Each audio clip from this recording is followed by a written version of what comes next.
श्रावण महिन्यामध्ये वैभवलक्ष्मी व्रत करण्याचा विचार तुम्हीही करत असाल तर हा व्हिडिओ खास तुमच्यासाठीच आहे. वैभवलक्ष्मी मातेचं व्रत कधी करावं, कसं सुरू करावं आणि श्रावणात हे वैभवलक्ष्मी व्रत केल्याने कोणत्या गोष्टी घडतात, चला या संबंधित सविस्तर माहिती जाणून घेऊया. असं म्हणतात की घर कितीही मोठं असो वा कितीही छोटं, त्या घरात खरी शांतता आणि समृद्धी तेव्हाच येते जेव्हा तिथे साक्षात लक्ष्मी मातेचा वास असतो. हिंदू धर्मात श्रावण महिना हा व्रतवैकल्याचा, संयमांचा आणि भक्तीचा महिना मानला जातो.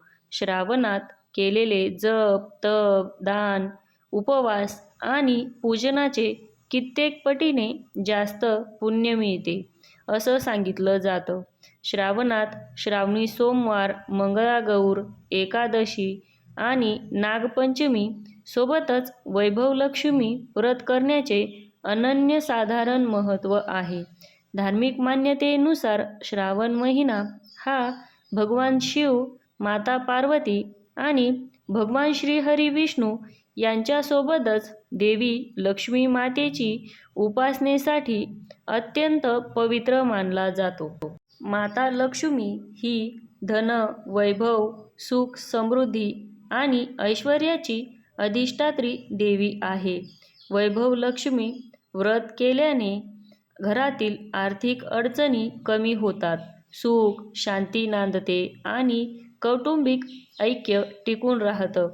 हे व्रत फक्त भौतिक समृद्धीसाठी किंवा धनप्राप्तीसाठी नाही, तर श्रद्धा, संयम, सदाचार आणि भक्ती नावं वाढवण्यासाठी सुद्धा एक पवित्र मार्ग मानला जातो. नोकरीत, व्यवसायात प्रगती, वैवाहिक जीवनात आनंद आणि मानसिक समाधान मिळवण्यासाठी अनेक भाविक श्रावणात या व्रताचा संकल्प करत असतात. आता हे व्रत शुक्रवारी केलं जातं. हे व्रत शुक्रवारीच का करतात, तर हिंदू धर्मात शुक्रवार हा देवी महालक्ष्मीचा विशेष दिवस मानला जातो. तसेच ज्योतिषशास्त्रात शुक्रवार हा शुक्र ग्रहाचा दिवस आहे. शुक्र ग्रहाचा थेट संबंध ऐश्वर्य, सौंदर्य, सुखसोयी आणि समृद्धीशी असतो. त्यामुळे शुक्रवारी माता लक्ष्मीची उपासना केल्याने देवीच्या आशीर्वादासोबतच शुक्र ग्रहाची अनुकूलताही प्राप्त होते असं सांगितलं जातं. आता श्रावण महिन्यामध्ये व्रत कधी आणि कोणी सुरू करावं, तर व्रत सुरू करण्याची योग्य वेळ म्हणजे यंदा 13 ऑगस्टपासून श्रावण महिना सुरू होत आहे. श्रावण महिन्यातील शुक्ल पक्षातील कोणत्याही शुक्रवारी हे व्रत सुरू करणं अत्यंत शुभ मानलं जातं. आता हे व्रत सौभाग्यवती स्त्रिया किंवा कुमारिका करू शकतात. विशेष गोष्ट म्हणजे पुरुषांनीही हे व्रत जर केले तर पूर्ण श्रद्धेने त्यांनाही उत्तम फळ नक्की मिळू शकतं असंही म्हणतात. तुम्ही 11 किंवा 31 शुक्रवार हे व्रत करण्याचा संकल्प करू शकता. ठरवलेले शुक्रवार पूर्ण झाल्यावर विधीपूर्वक उद्यापन करावं. एकदा व्रत पूर्ण झाल्यावर पुन्हा करायचं असल्यास नव्याने संकल्प सोडून ते पुन्हा सुरू करता येऊ शकतं असंही म्हणतात. आता ही पूजा कशी करावी? अगदी कमी साहित्यामध्ये देवी लक्ष्मीचं हे वैभवलक्ष्मी व्रत केलं जाऊ शकतं.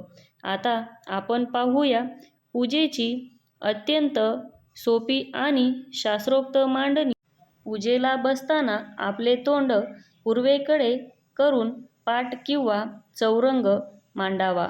स्वतःला बसण्यासाठी स्वच्छ आसन घ्यावे. चौरंगापुढे सुंदर रांगोळी काढावे. पाट पुसून त्यावर तांदळाच्या राशीने गोल वर्तुळ करावे. मध्ये किंचित खोलगट करून हळद कुंकवाने स्वस्तिक काढावे. अष्टदिशांना हळदी कुंकवाच्या उभ्या रेषा मारलेल्या पाण्याने भरलेला कलश स्वस्तिकावर ठेवावा. कलशात एक नाणं, एक सुपारी टाकावी.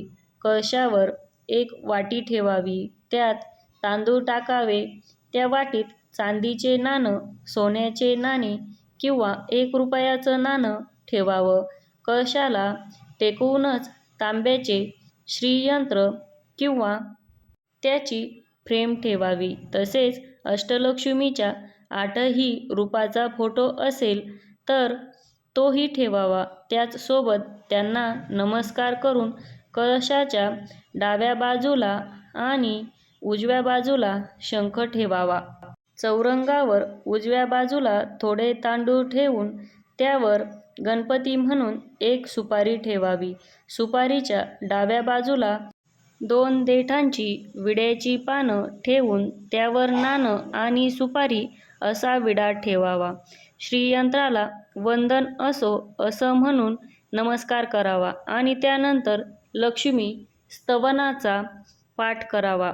लक्ष्मी स्तवन झाल्यावर देवाला हळद, कुंकू, अक्षता, लाल फुलं, तुळशीची मंजिरी वाहावी. पंचामृत आणि खिरीचा गोड नैवेद्य दाखवून वैभवलक्ष्मीची कथा वाचावी आणि आरती करावी. वैभवलक्ष्मीच्या पूजेत कमळगठ्ठ्याची माळ असेल तर उत्तम. ही माळ अर्पण करणं अत्यंत फलदायी मानले जाते. पूजेनंतर ही माळ गंगाजलाने स्वच्छ करून लाल वस्त्रात बांधून आपल्या तिजोरीत किंवा धन ठेवण्याच्या ठिकाणी ठेवावी. यामुळे घरात पैशाचा आवक वाढते आणि सुखसमृद्धी नांदते असं सांगितलं जातं. ही साधी-सोपी पूजा तुम्ही करू शकता. या संबंधित सविस्तर माहिती सुद्धा तुम्हाला आमच्या चॅनलवर पाहायला मिळेल. आता व्रताच्या दरम्यान काही गोष्टींची काळजी घेणे अत्यंत आवश्यक आहे. व्रताच्या दिवशी फलाहार करावा किंवा संध्याकाळी पूजेनंतर एक वेळ सात्विक अन्न ग्रहण करावं. या व्रताच्या दरम्यान मांसाहार, मद्यपान आणि आंबट पदार्थ खाणे पूर्णपणे वर्ज्य मानले जातात. व्रताच्या दिवशी सकाळपासूनच मनातल्या मनात जय महालक्ष्मी असा जप करत राहावा.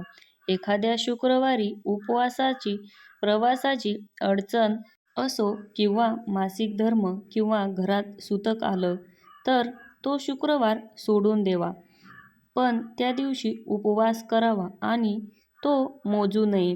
पुढील शुक्रवारी पुन्हा एकदा घरी पूजा करून 11 किंवा 21 व्रत पूर्ण करावे. संकल्पित शुक्रवार पूर्ण झाल्यावर विधिपूर्वक उद्यापन करावे. या दिवशी श्रद्धेने 7, 11, 21 किंवा शक्यतेनुसार सुहासिनींना किंवा गरजू व्यक्तींना वैभवलक्ष्मी व्रत कथाचे पुस्तक भेट म्हणून द्यावे. जितका जास्त प्रचार कराल तितकी जास्त देवीची कृपा मिळते असं सांगितलं जातं. तर मंडळी, वैभवलक्ष्मी व्रतामध्ये सर्वात महत्त्वाची गोष्ट म्हणजे तुमची निष्ठा आहे आणि श्रद्धा. मनात कोणताच कंटाळा किंवा दिखावा न ठेवता प्रसन्न मनाने तुम्ही हे व्रत करा. सात्विक आचरणाने हे व्रत पूर्ण करा. देवी लक्ष्मी तुमच्या घरातील सर्व संकट दूर करून नक्कीच समृद्धी देईल. तुम्हाला आणि तुमच्या सर्व कुटुंबाला श्रावण महिन्याच्या आणि वैभवलक्ष्मी व्रताच्या हार्दिक शुभेच्छा. अशाच माहितीपूर्ण व्हिडिओसाठी आपल्या राजवीर डेली वेब्स या चॅनलला सबस्क्राईब करून घ्या.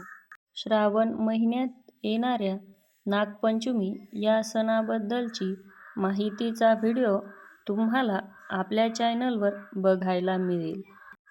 व्हिडिओ आवडल्यास लाईक आणि शेअर करा. धन्यवाद.